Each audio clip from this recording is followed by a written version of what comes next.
sempat sedikit mention seperti apa ini akan mempengaruhi pertumbuhan transaksi kartu kredit dengan adanya penambahan PPN 1% menjadi 12% di 2025. Tapi kalau kita mendengar yang disampaikan pemerintah terakhir ini kan hanya untuk selected items, artinya hanya untuk barang-barang mewah begitu. Apakah ini juga akan mempengaruhi transaksi kartu kredit? Iya.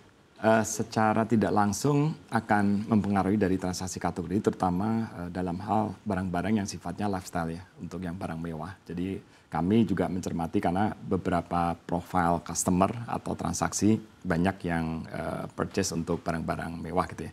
Jadi dengan kenaikan 12% tentunya akan ada implikasinya. Tapi kalau kita melihat profile dari nasabah yang belanja, harusnya kenaikan 1% tidak menjadikan mereka untuk tidak berbelanja.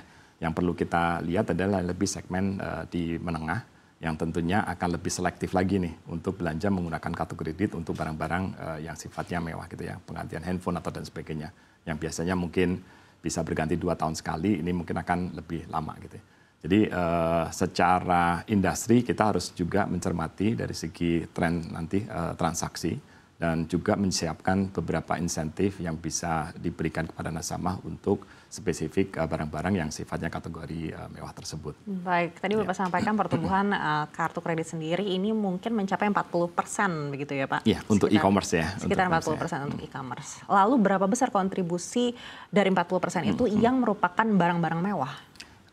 Untuk secara keseluruhan ya, kalau kita bagi dari segi kategori, sebenarnya dominasi transaksi terbesar itu masih di dining, groceries ya, dari segi kebutuhan pokok. Jadi kalau untuk sifatnya yang lifestyle dengan barang mewah itu mungkin hampir 10% dari total kontribusi spending.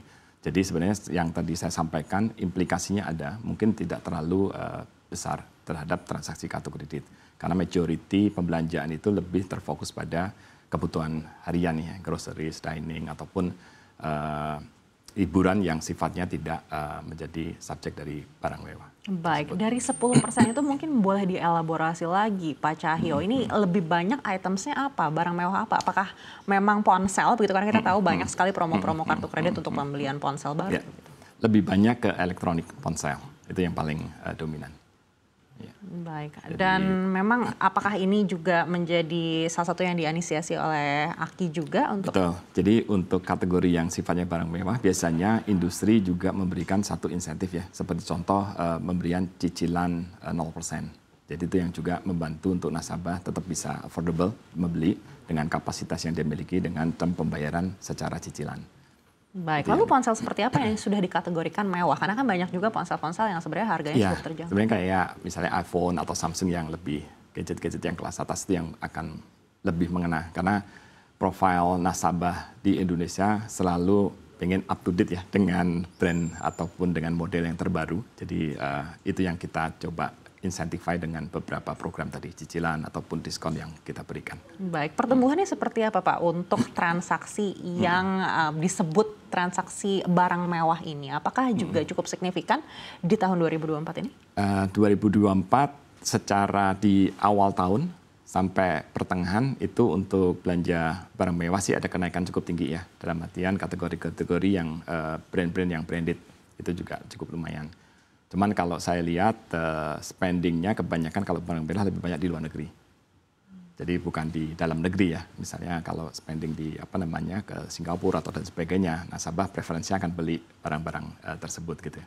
Dibandingkan untuk yang waktu di domestik. Baik, ini menarik ya. Artinya jika memang ada penambahan PPN 12% untuk barang-barang mewah di dalam negeri, ini akan semakin meningkat transaksi yang ada di luar negeri seperti itu. Kemungkinan, kalau dengan adanya ketentuan pabean ya, bea cukai dan sebagainya, tentunya juga pasti juga nggak akan sangat masif. Paling nasabah beli hanya untuk kebutuhan sendiri ya, untuk ininya bukan ini.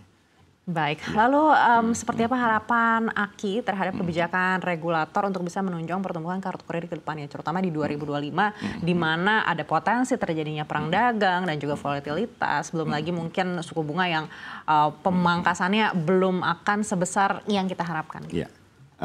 Untuk tahun 2025 sebenarnya dari industri masih melihat positif tren ya dari penggunaan kartu kredit. Jadi kita punya optimisme 2025 secara ekonomi akan tetap berlanjut dengan tren positif walaupun mungkin akan ada traction yang sedikit menurun. tapi kita masih optimis penggunaan transaksi kartu kredit ini akan tetap bertumbuh gitu ya.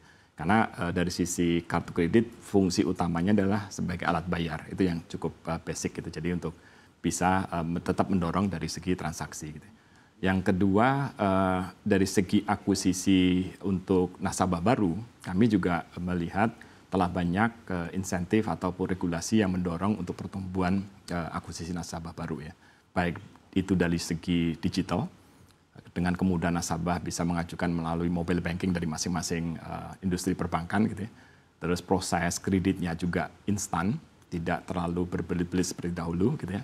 Dan metode pengecekan profil nasabah itu juga bisa diakomodir secara digital juga.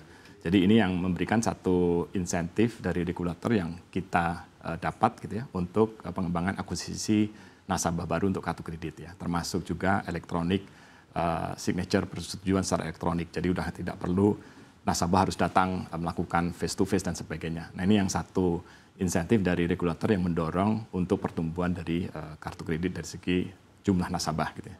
Yang kedua dari segi transaksi ini juga arah digital, cardless ataupun cashless juga didorong dengan kemudahan-kemudahan dari segi transaksi melalui mobile banking gitu ya. Jadi kalau sekarang sumber dana pembayaran itu sebenarnya cukup lumayan banyak ya. Ada yang menggunakan rekening tabungan, ada juga menggunakan rekening kredit dalam hal ini kartu kredit, ataupun menggunakan kayak pay later sekarang juga ada. Jadi itu juga memberikan satu pilihan buat nasabah untuk kemudahan pembayaran dari segi digital.